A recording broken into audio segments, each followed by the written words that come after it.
Good day, folks. Welcome back to MB Wildman channel. On today's video, we're back out here again, and we are talking about some pro tips for raccoon trappers. All right, so last time we were out and about, we talked about using these. Using these traps right here, these cage traps for raccoons. We talked about how they're pretty popular, and lots of boys and girls use them out there in urban and rural environments and whatnot. I don't love to use them out on the line. I really don't. But in lots of cases where I got a live trap in cities and in towns and things like that, they're really, apart from my pail sets, which I really like, not the Conibear ones, but the live trap ones, these are kind of a go-to. They're real popular and whatnot. So anyway, what can happen real easy is you can get raccoons that know what these look like, and they all of a sudden become super duper trap shy, and they become real difficult to catch. Last week we talked about a pro tip about burying your bait underneath the trap, not actually putting it in the trap. I had tons of comments, super helpful stuff about, wiring wire the bait to the back of the cage, or put it here or put it there, and all of those things. They do help for sure, but that pro tip from last week about putting it underneath the trap, that's a really good one too if you can use it. Now, secondly, this week we're going to talk about pro tip number 2. And this one I'm going to entitle Use the Stick. Okay, so I don't usually use a stick because I've almost always got a bunch of these T-bar steaks that I've made in the truck.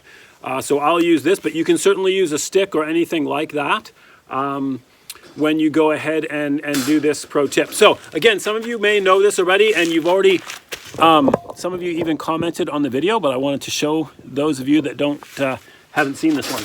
All right, so basically what you can have is you can have raccoons that are either too big, so they get this far, like they come in here like this, they get all the way in here, then they reach over the pan to the bait at the back and they pull it out. Okay, so sometimes you can't bury your bait like I suggested last week. Sometimes you're on a piece of concrete, or you can't dig on someone's lawn, or goodness only knows what, but you can't get the bait underneath the trap. So what can happen is you get raccoons that understand how the pan works more or less, and they can avoid it. All right, so they'll reach over it or whatever.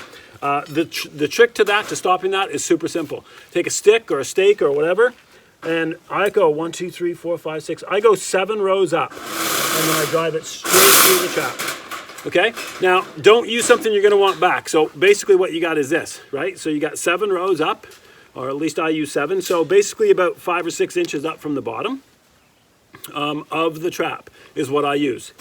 What this does is it forces the raccoon, when they come into the trap looking for the bait, it forces them to either go under or over. Now, don't use something that you're going to want back. Like if you put a stick in here or something like that you think you're going to use over and over again, you're not. Because as soon as you catch this raccoon, they're going to destroy, if it's made of wood, they're going to destroy whatever's in there. Now, they won't destroy the iron T-stake, of course, but they will destroy a piece of wood. So if you just use a stick or whatever. But initially, it's the same, has the same level of effectiveness. So what you've got now is you've created a barrier so that when the raccoon comes in the trap, they have no choice but to either go underneath, to squeeze themselves underneath the trap, underneath the this bar, and then when they do that, they're going to hit this pan and spring the door shut. Right? So the other option that they've got is they can come in here. They don't want to get past this because it's uncomfortable. They can't go straight through it. So they'll try to go over it. When they go over it, they have no choice but to step down on the pan. All right? So pretty simple pro tip, pretty easy thing to do, but there is a trick to it. You have to keep the rod high enough and far enough back so that it impedes them from reaching over the pan. So what you want to do is you just want to kind of envision a raccoon coming into the trap and then thinking, all right, I got to go underneath. So when they go underneath, they squeeze themselves under, and they got to put their weight on the pan. Or they're going over the top, in which case they got to go crawl over, and when they come down off this stick or this rod, they come down onto the pan. So you get them that way. All right, so anyway, listen, that's a super simple pro tip, awesome fast, awesome quick, but this one will also help you trap raccoons that have figured these cage traps out. So if you have one stealing your bait, or if you've got one that's somehow getting in, getting out, whatever that is, try a stick or a rod through the trap, 5 or 6 inches up from the bottom, 6 or 8 inches back from the pan, and then you can set that anywhere just like that. Raccoon will come in, they got to go over or they got to go under, and then they're going to hit that pan every time. So anyway, just a real quick simple tip thought I'd share with you. Pro tip number 2 on live trapping raccoons and the cage traps, and hope this is something that can help you out. Until next time, happy hunting from the MB Wildman channel.